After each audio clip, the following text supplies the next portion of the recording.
마지막 주제 발표를 해주실 분은 더 나은 구조 엔지니어링의 김성배 소장님입니다. 김성배 소장은 대학에서 건축공학을 전공을 하셨고 건축 구조 시공 및 재료에 대한 학위를 가지고 계십니다. 또 건설회사와 연구소, 정부기관 등 다양한 경력을 가지고 계시고요. 현재 숭실대 겸임 교수 겸 더 나은 구조 엔지니어링 소장님으로 역임하고 계십니다.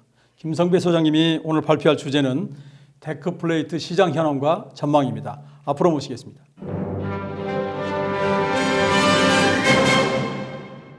안녕하십니까. 데크플레이트 시장 현황과 전망에 대해서 발표하도록 하겠습니다.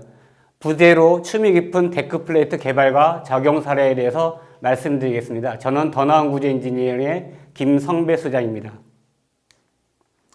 오늘 발표할 목차입니다. 기존에 있는 데크플레이트 시장의 현황에 대해서 간단하게 말씀드리도록 하겠습니다. 기존 기술의 현황과 한계점에 대해서 먼저 말씀을 드리면 기존의 데크플레이트 시장이 형성되기 전에는 재래식이라고 하는 거푸집 공법을 사용하고 있었습니다. 이 재래식 거푸집 공법이라고 하는 것은 보시는 바와 같이 합판 거푸집을 이용해서 콘크리트를 탓을 하는 방법입니다. 이 합판 거푸집은 어디까지나 가설재인데 콘크리트를 탓을 하고 나면 이 가설재를 탈영하고 그리고 다시금 해체하는 그러한 시간이 필요합니다.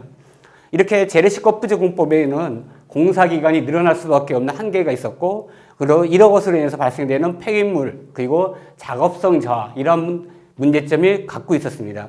이러한 재래식 거푸집 공법의 문제를 개선할 목적으로 나온 것이 철선 트러스 데크플레이트 공법입니다.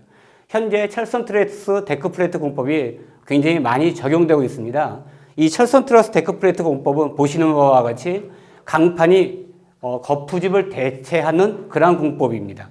그래서 합판 거푸집을 대신해서 여기 보시는 바와 같이 철선이 있는 강판이 거푸집으로서의 역할을 대신하는 것이고 그 다음에 여기 바닥에 사용되어지는 철근 배근을 철선 트러스가 대체하는 그런 공법입니다.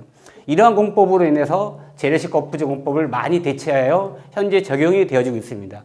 그러나 이러한 공법에 있어서 약간의 한계가 무엇이라고 말씀드릴 수 있냐면 뒤에 추가적으로 설명을 드리겠습니다만 작은 볼을 일체형으로 같이 사용해야 된다.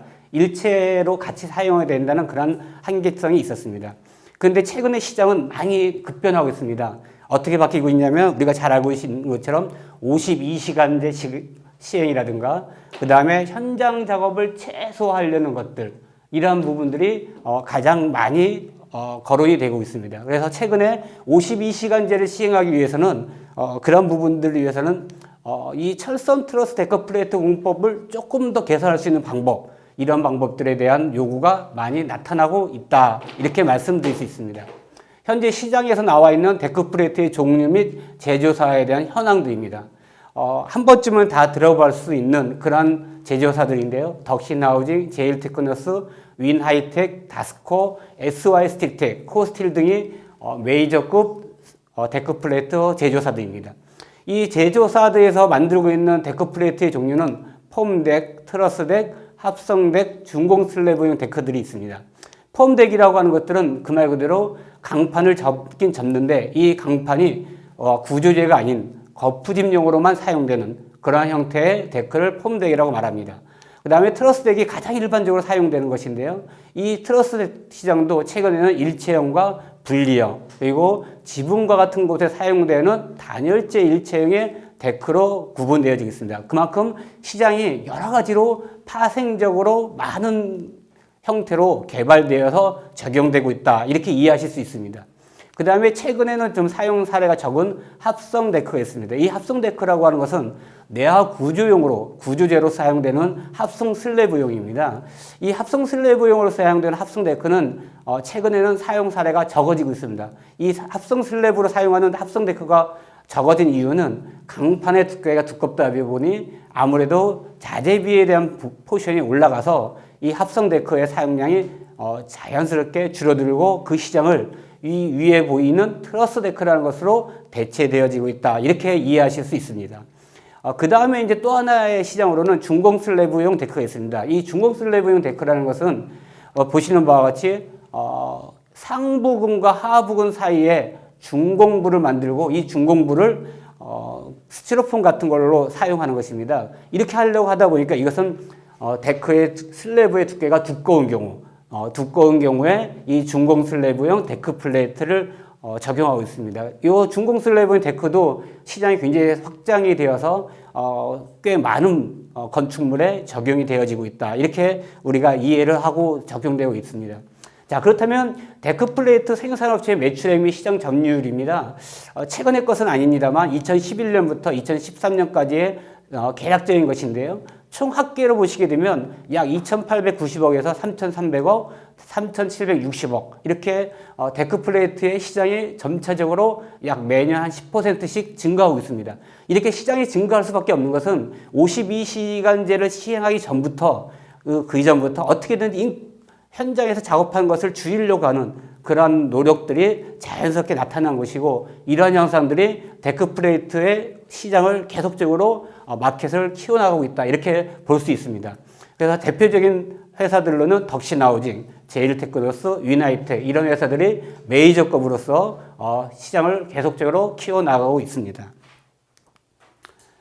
자, 이 데크 플레이트라고 하는 것들은 그 앞에 있는 것과 또 새로운 시장은 어떤 것이 있냐면 캡덱과 TU덱과 D덱이라는 것처럼 춤이 깊은 데크 플레이트입니다. 이 춤이 깊은 데크 플레이트는 기존에 나왔던 데크 플레이트와 조금 다른 것은 여기 형상에서도 보시면 춤이 250, 350, 200 등으로 춤이 굉장히 깊습니다. 그러니까 기존의 PC 슬래브에서 나왔었던 PC 슬래브에서 조이스 슬래브라고 하는 것으로 나왔었던 것처럼 춤이 깊어지면서 일종의 조이스 슬래브로 대체하고 있는 그러한 공법이 될 수 있습니다. 그래서 지금은 여기에 나와 있는 것처럼 제일테크노스, 동양-RPF, NI스틸 이렇게 3개사 정도가 있습니다만 요 외에도 지금 시장에 들어오려고 하는 업체들이 상당히 많이 늘어나고 있습니다. 그 이유는 뭐냐면 어쩔 수 없이 시장이라는 것이 시장 자체가 이제 52시간제를 활용하는 것 그리고 현장에서 어떻게든지 사람이 작업하는 양을 최소화하려고 하는 그런 노력들의 대안으로 데크 플레이트라는 것이 적용이 됐었고 그 데크 플레이트를 적용함에 있어서도 조금 더 현장의 작업을 최소화할 수 있는 방법이 무엇이냐 이러한 대안으로 이렇게 춤이 깊은 데크 플레이트가 적용되어지고 있습니다. 제가 오늘 말씀드리려고 하는 것은 이 D덱인데요. 이 D덱을 저희는 더 나은 구조에 있습니다. 더 나은 구조에서 엔지니어링을 하고 NI스틸에서 생산 적용을 하고 있습니다. 물론 이 NI스틸에서 생산 적용하는 데 있어서 더 나은 구조와 그 외 여러 엔지니어링사들이 연합해서 이 데크 플레이트인 D덱을 적용하려고 노력하고 있습니다. 이 D덱이 최근에 가장 늦게 개발되었습니다만 최근에 올해 1월에 건설 신기술 881호로 지정이 됐습니다. 기존에 있었던 캡덱이라는 것도 물론 780호로 지정이 되어 있습니다만 이렇게 데크 플레이트 중에서도 춤이 깊은 데크 플레이트, 이 데크 플레이트가 조금씩 확장이 되어지고 있다. 이렇게 설명을 드릴 수 있습니다. 자, 그러면 제가 말씀드리려고 하는 D덱에 대한 것들을 조금 더 설명을 드리도록 하겠습니다. D덱이라고 하는 것들은 어떤 이름을 위었냐면 더블 리브 데크 플레이트 슬래브입니다. 더블 리브. 단위폭에 리브가 2개 있다. 그래서 갖춰진 이름이 더블 리브입니다. 그래서 리브가 2개 있는 상태의 약자로 D덱 이렇게 말을 하겠습니다. 이 D덱이라고 하는 것은 아무래도 현장에 적용을 하려고 하면 경제성이 있어야 됩니다. 이 경제성이 있는 것에 대해서는 일방향으로 볼을 설치한다 이렇게 써놓고 있는데요. 일방향으로 볼을 설치한다는 것이 어떤 뜻이냐? 그건 뒤에 조금 더 설명을 하도록 하겠습니다. 그 다음에 사용성은 이 일방향으로 볼을 적용하다 보니까 보 사이즈를 와이드로 합니다. 그래서 보 사이즈가 폭이 커지니까 춤은 조금 더 낮출 수 있는 그러한 메리트가 있습니다. 그래서 보호춤이 줄다 보니까 설비 공간을 확보하는 데 용이해진 그래서 건물 내부에 사용하는 데 용이하다. 그런 의미에서 사용성이 좋아졌다. 이렇게 말씀드릴 수 있고요. 시공성이라고 하는 부분들은 서포트를 최소화한다든가 그 다음에 레티스 철근, 레티스 거드를 사용해서 현장 시공을 최소화한다. 이런 것이 있습니다. 그 다음에 공장에서 생산을 하는 양들이 많아지다 보니까 아무래도 현장 적용하는 데는 생산성이 많이 증가된 그러한 메리트를 갖고 있습니다. 자, 이 디덱 슬래브라고 하는 것은 여기 보시는 것처럼 이렇게 생겨 있는 단위폭이 600mm의 리브가 2개 있는 요 데크 플레이트와 그리고 트러스 철근이 조합되어 있는 두 가지가 조합되어 있는 데크 플레이트입니다. 이 디덱에 있어서 춤이 깊고 리브가 2개인 이 데크 플레이트는 이 거푸집으로만 적용이 됩니다. 이 데크 플레이트는 거푸집으로만 적용을 하는 가설제입니다. 이 데크 플레이트를 적용하는 것으로 인해서 공기가 단축되어지고 시공성을 향상시키는 그러한 메리트가 있는 공법이다라고 장점을 말씀드릴 수 있습니다. 각 구성 요소를 조금 더 상세하게 말씀을 드리도록 하겠습니다. 단위폭이 600mm인 단위폭 이렇게 리브가 2개인 그래서 이 양쪽에 걸침을 하는 이음부가 있습니다. 그래서 이 단위폭이 600mm가 되고요. 이때 데크의 춤은 200mm. 그 다음에 판 두께는 0.8mm입니다. SDC295의 Z27 이 강판에 대해서 조금 뒤에 다시 설명을 드리도록 하겠습니다. 이 이외에 데크 플레이트 이외에 콘크리트 슬래브를 탓을 하는데요. 슬래브의 두께는 110mm, 160mm 이렇게 두 가지로 구분을 합니다. 110mm와 160으로 구분하는 것은 하중 슬래브 위에 올라타는 적재 하중이 얼마냐? 적재 하중에 따라서 이 데크 슬래브의 두께를 구분해서 적용하고 있습니다. 자, 철선 트러스는 보시는 바와 같이 상부에 철근이 2개가 있고요. 하부에 철선이 하나. 그 다음에 이 상부와 하부의 철선을 연결하는 레티스로 구성을 하고 있습니다. 적용 광제인 Z27의 SDC295 강판입니다. 왜 우리가 이 Z27을 고집해서 썼느냐? 이것에 대해서 조금 더 설명을 해보도록 하겠습니다. 대한주택공사 지금은 LH로 바뀌어 있는 주택공사 주택도시연구원에서는 지하주차장에 데크 플레이트를 쓰는 것에 대해서 검토를 했습니다. 검토를 하는데 지하주차장의 특성이 어떤 것이 있냐면 습기가 많이 찰 우려가 있습니다. 물론 지상층은 문제가 없습니다. 근데 지하층의 경우는 습기가 많이 찰 우려가 있기 때문에 이 부분에 어떻게 하면 이 강판의 아연 도급량이 얼마나 되어야지만이 이 습기에 대해서 안전할까 이것을 검토한 것입니다. 이렇게 검토해 보니까 대략적으로 Z27 되면 습기가 많은 지하 주차장에 있어서도 한 40년 정도는 보증이 되겠다 이렇게 확인이 된 것입니다. 이렇게 되어서 확인된 이 Z27은 아연 도급량이 270mg을 말하고 있는 것입니다. 이때 사용된 SGC295라는 강판은 포스코에서 생산되어지는 월드 탑 프리미엄 강조입니다. 그래서 포스코에서 생산되는 강판인데요. 이 포스코에서 생산된 이 강판은 사실 자동차용 강판입니다. 그래서 굉장히 고가의 고퀄리티의 제품인데요. 저희가 후속으로 들어가다 보니까 이런 제품을 저희가 현장에 적용한 그런 사례로 설명할 수 있습니다. 자, 이 데크 플레이트를 어떻게 적용하는 데 있어서 장점이 있느냐? 일반적으로 지하주차장 외에 철근 콘크리트 구조물은 대략적으로 가로 세로가 8m입니다. 이 8m의 가로 세로에 보면 각각의 코너에 기둥이 있고요. 기둥과 기둥을 연결해 주는데 큰 보가 있고 가운데 작은 보가 있습니다.